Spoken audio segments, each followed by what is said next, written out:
ओम नमो भगवते वासुदेवाय नमः। राधे राधे भक्तों, परमा एकादशी पुरुषोत्तमी एकादशी अधिक मास के कृष्ण पक्ष की एकादशी है जो सभी पापों को नष्ट कर मोक्ष और सौभाग्य प्रदान करती है।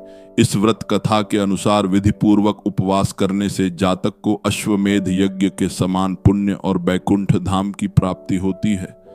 परमा एकादशी का महत्व अर्जुन ने कहा, हे कमल नयन, आपने शुक्ल पक्ष की एकादशी का विस्तार पूर्वक वर्णन कर मुझे सुनाया, अतः अब आप कृपा करके मुझे अधिक मास के कृष्ण पक्ष की एकादशी का क्या नाम है, इसमें किस देवता का पूजन किया जाता है तथा इसके व्रत से किस फल की प्राप्ति होती है तथा उसकी विधि क्या है, इन सब के बारे में बताइए।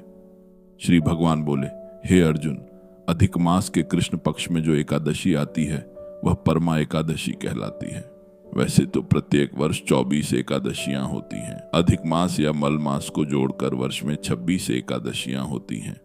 अधिक मास में 2 एकादशियां होती हैं जो पद्मिनी एकादशी शुक्ल पक्ष और परमा एकादशी कृष्ण पक्ष के नाम से जानी जाती है। इसके व्रत से सभी पाप नष्ट हो जाते हैं तथा मनुष्य को इस लोक में सुख तथा परलोक में सद्गति प्राप्त होती है। इसका व्रत विधानानुसार करना चाहिए और भगवान विष्णु का धूप दीप नैवेद्य पुष्प आदि से पूजन करना चाहिए। इस एकादशी की पावन कथा जो कि महर्षियों के साथ काम्पिल्य नगरी में हुई थी वह मैं तुमसे कहता हूँ, ध्यान पूर्वक श्रवण करो। परमा एकादशी व्रत कथा। काम्पिल्य नगरी में सुमेधा नाम का एक अत्यंत धर्मात्मा ब्राह्मण रहता था। उसकी स्त्री अत्यंत पवित्र तथा पतिव्रता थी। किसी पूर्व पाप के कारण वह दंपति अत्यंत दरिद्रता का जीवन व्यतीत कर रहे थे। ब्राह्मण को भिक्षा मांगने पर भी भिक्षा नहीं मिलती थी।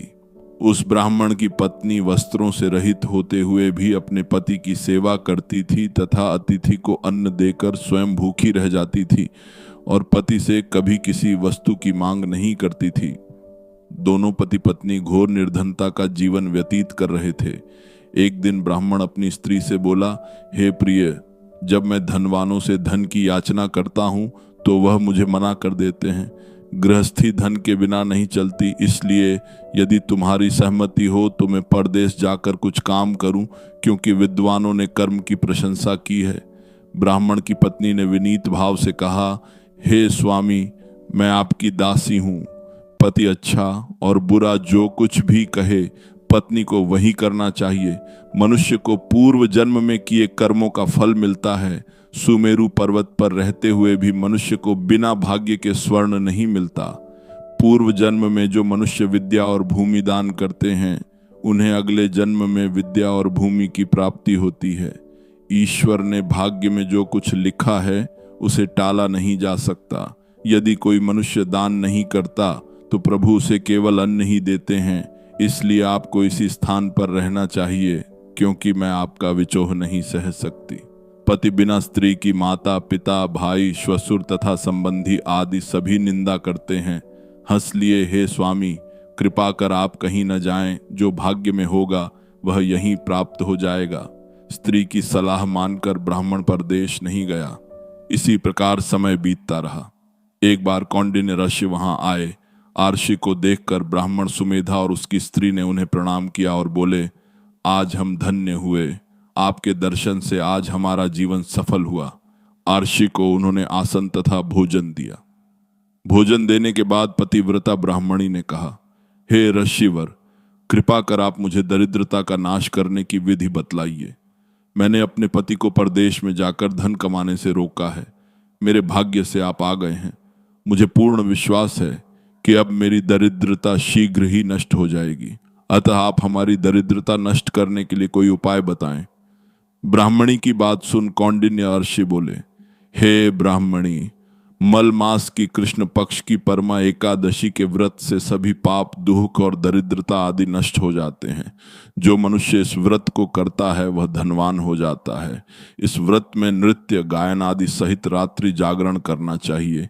यह एकादशी धन वैभव देती है तथा पापों का नाश कर उत्तम गति भी प्रदान करने वाली होती है।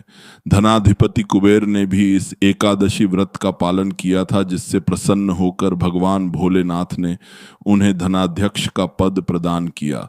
इसी व्रत के प्रभाव से सत्यवादी राजा हरिश्चंद्र को पुत्र, स्त्री और राज्य की प्राप्ति हुई थी। तदुपरांत कौंडिन्य अर्षि ने उन्हें एकादशी के व्रत का समस्त विधान कह सुनाया। आर्षि ने कहा, हे ब्राह्मणी, पंचरात्रि व्रत इससे भी ज्यादा उत्तम है। परमा एकादशी के दिन प्रातः काल नित्य कर्म से निवृत्त होकर विधान पूर्वक पंचरात्रि व्रत आरंभ करना चाहिए। जो मनुष्य 5 दिन तक निर्जल व्रत करते हैं वे अपने माँ पिता और स्त्री सहित स्वर्ग लोक को जाते हैं। जो मनुष्य 5 दिन तक संध्या को भोजन करते हैं वे स्वर्ग को जाते हैं। जो मनुष्य स्नान करके 5 दिन तक ब्राह्मणों को भोजन कराते हैं वे समस्त संसार को भोजन कराने का फल पाते हैं। जो मनुष्य इस व्रत में अश्वदान करते हैं उन्हें तीनों लोकों को दान करने का फल मिलता है।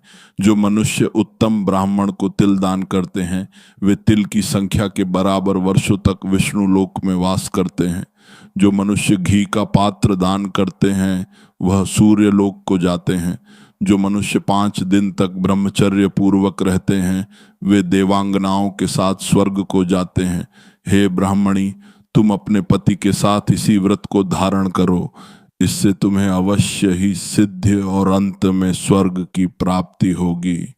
कौंडिन्य अर्षि के वचनानुसार ब्राह्मण और उसकी स्त्री ने परमा एकादशी का 5 दिन तक व्रत किया। व्रत पूर्ण होने पर ब्राह्मण की स्त्री ने एक राजकुमार को अपने यहाँ आते देखा। राजकुमार ने ब्रह्मा जी की प्रेरणा से एक उत्तम घर, जो कि सब वस्तुओं से परिपूर्ण था, उन्हें रहने के लिए दिया।